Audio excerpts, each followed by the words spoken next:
ito ay rated SPG. Striktong patnubay at gabay ng magulang ang kailangan. Pagsisisihan nga ni Rigor ang ginawa niyang maling paghuli kay Santino. Sa CCTV footage na dala ni Anika sa presinto ay malinaw na magkasama si Anika at Santino noong naganap ang krimen. Kaya malinaw na palpak si Rigor dahil agad niyang hinatulan si Santino kahit wala pang matibay na ebidensya na si Santino nga ang gumawa.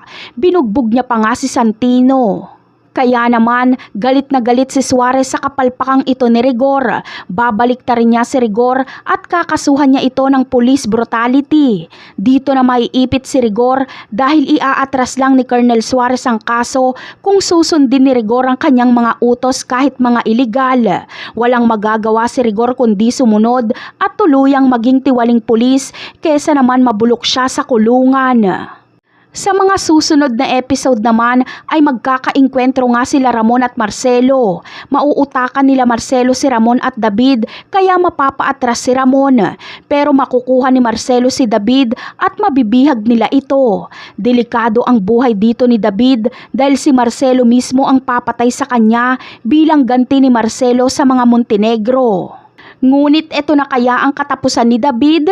Ano kaya ang gagawin ni Ramon para mabawi niya si David?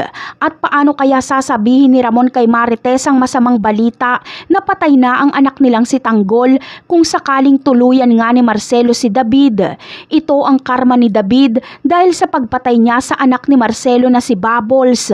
Kaya abangan na lang natin yan. Bye!